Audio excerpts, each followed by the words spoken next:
We must not give ourselves to those things which will not solve our problems.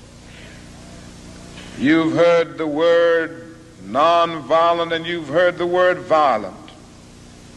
I happen to believe in nonviolence. We've struggled with this method with young people and adults alike all over the South, and we have won some significant victories, and we've got to struggle with it all over the North because the problems are as serious in the North as they are in the South. But I believe as we struggle with these problems, we've got to struggle with them with a method that can be militant, but at the same time does not destroy life or property. And so our slogan must not be burn, baby, burn. It must be build, baby, build. Organize, baby, organize.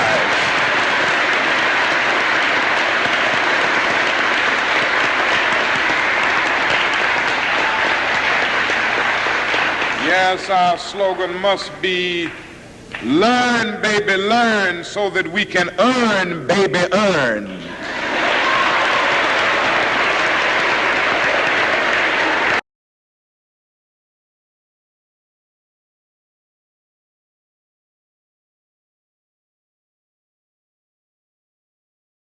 New at 11, the DeKalb County School District is responding to a fight between students and a teacher at Dr. Martin Luther King Jr. High School, and there is video of the incident. Now, we are going to play it, but we do want to first warn you, you may find it difficult to watch.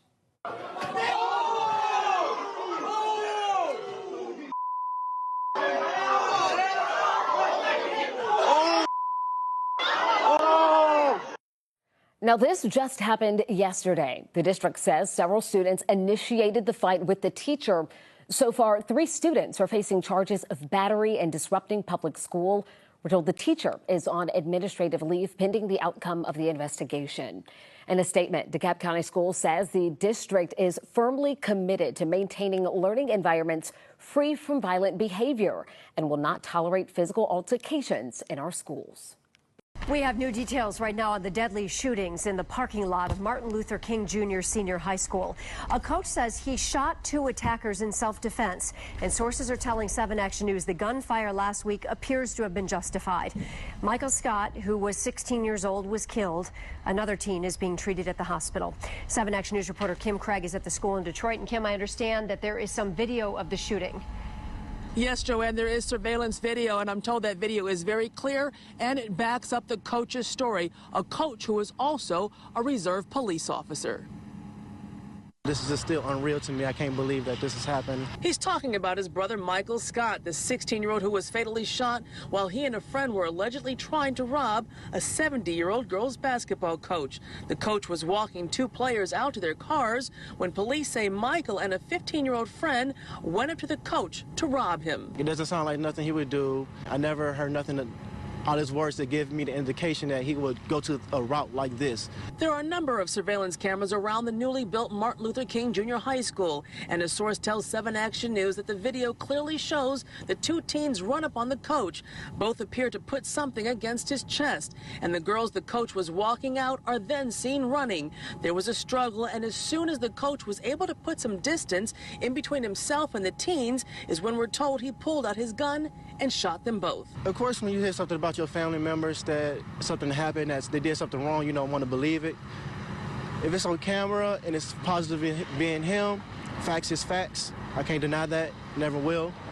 I'm sorry that the coach had to go through that.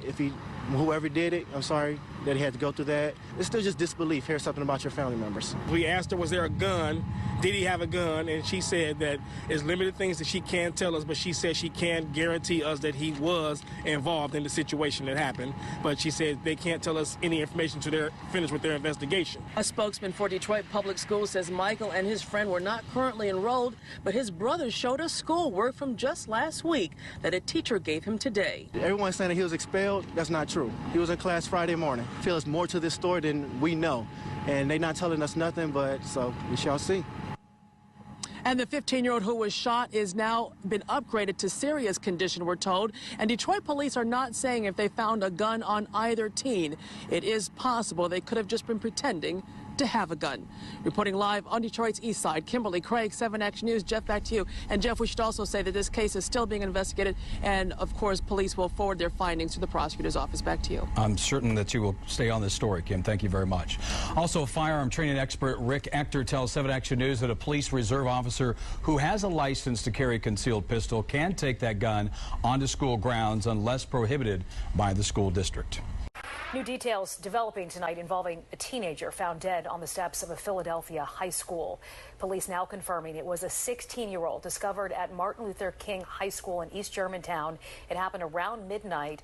Kelly, a lot of questions here surrounding this one.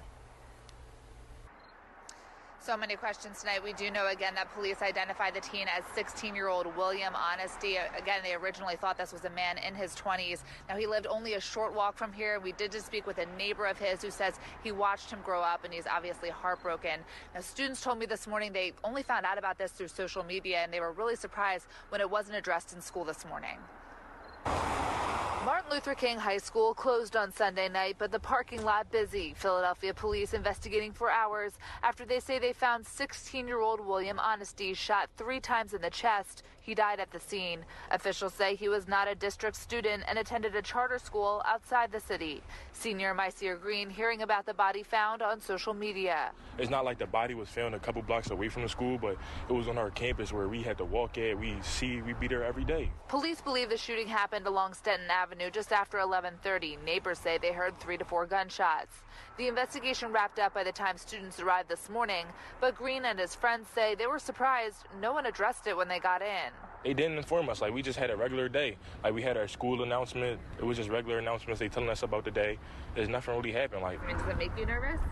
Of course it does, because that's not really a safe area to be at.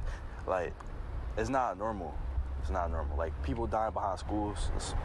Come on, bro. That's not normal. Because if you really think about it, somebody just died behind a place where it's containing children. The school has cameras directly over the area. Investigators worked this morning. Police telling us they do have video.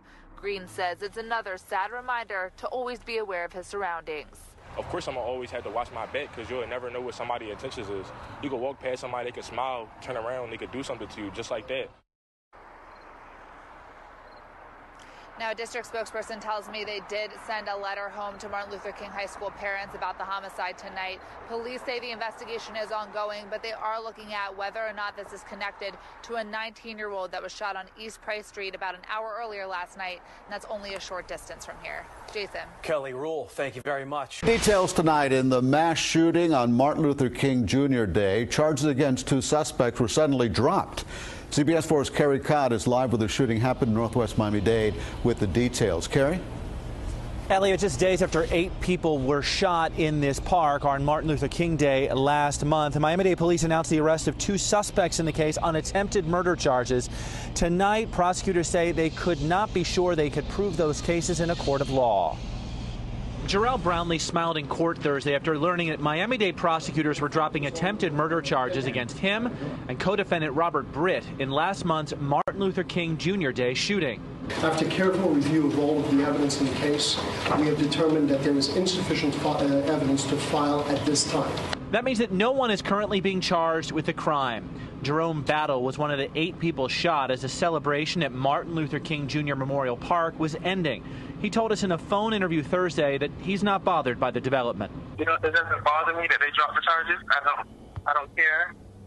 I'm moving on with my life. In a statement, the spokesperson for the Miami-Dade State Attorney's Office said, although some of the witnesses were cooperative, the conflicts in the evidence and legal issues relating to mutual combatants and the implications of Florida's Stand Your Ground law precludes the filing of the charges. Police believe the shooting stemmed from a gang fight. Shantaria Wilson is one of the victims. She was shot in the knee. She told us in the days after the shooting that she saw the chaos unfold. Bunch of guys fighting. One of the guys pulled out the gun. He started shooting. We're trying to stop young men in this community from picking up guns. When he announced the arrests, Miami-Dade Police Director Juan Perez decried the use of guns by young men. Now he and his agency are left to try and once again build a case in this high-profile shooting. Jarrell Brownlee remains locked up on unrelated charges. As for the shooting investigation here, investigators say they are still trying to figure out if there's any cell phone video that might show exactly what unfolded. Live in Northwest Miami-Dade, Carrie Codd, CBS 4 News. Tonight's top story, new insight into the madness at an MLK Day celebration. Shots fired into the crowd, leaving 1 dead and 4 others hurt. Tonight, police say this is the gunman. The U.S. Marshals helped capture the 18-year-old today. Eyewitness News reporter Henry Ramos was there when the suspect was led away in handcuffs. He joins us live. Henry? Well, Sharon, for the most part, he kept his head down, and while he didn't have much to say at all, an arrest affidavit filling in those blanks on what investigators believe went down. Sir, can you tell us what happened? 18-year-old O. Wallace. Why are you in handcuffs? Stayed silent. He's accused of pulling out a gun and opening fire into a crowded parking lot at a Martin Luther King Jr. celebration. 5 people were shot here on Spriggsdale Avenue on the east side. One man, Johnny Mobley Jr., was killed. Johnny was shot 3 times last night up there at Santa. Sandra Booker had dated Mobley. She says he was a father and loving man. I just dropped to the ground.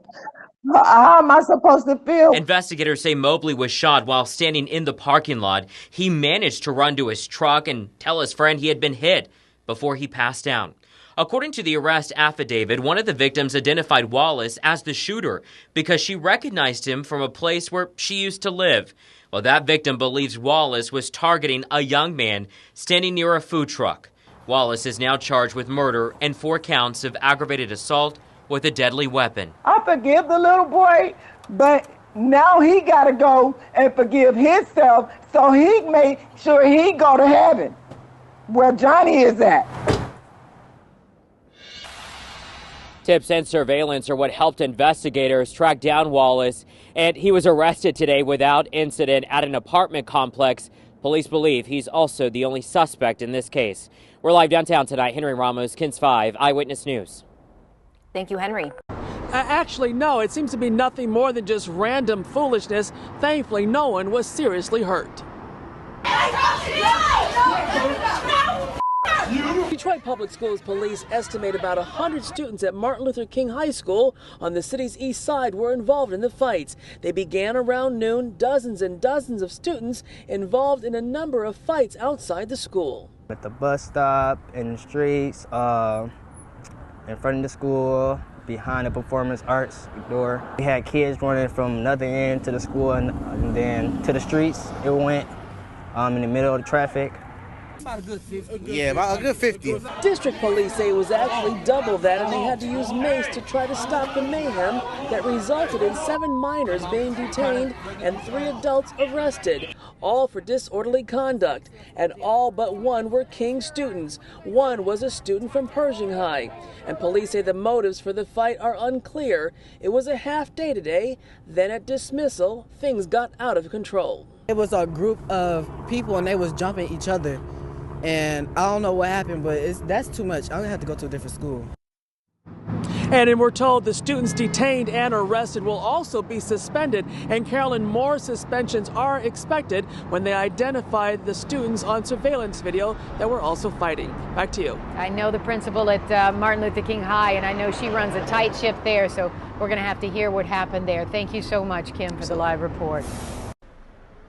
Felicia and Shane, that shooting happened right here yesterday, right near that dumpster during an MLK Day event. It was an event that was meant to celebrate peace and love and community, and instead it turned so very violent. 8 people were shot, 4 others were injured during the following chaos, and we now know that it was a 30-year-old mother who has died. She was here and was shot right in front of her 6-year-old daughter. What was a shooting investigation has turned into a murder investigation. As this investigation progresses, as I mentioned, we will be updating our community because we want our community to play a role in solving this horrendous event that occurred yesterday. We now know that the other 7 victims shot are expected to survive. A viewer sent us this video showing people running from the gunfire, people hiding behind cars while others ran to safety. There were more than 1,000 people here when that shooting started. Investigators say there are no suspects right now, but they tell us that they believe the shooting was gang related between two rival gangs in the area. And investigators say that they do have some leads that they're following up on. But again, no suspect has been arrested at this time. I happen to believe in nonviolence. We've struggled with this method with young people and adults alike.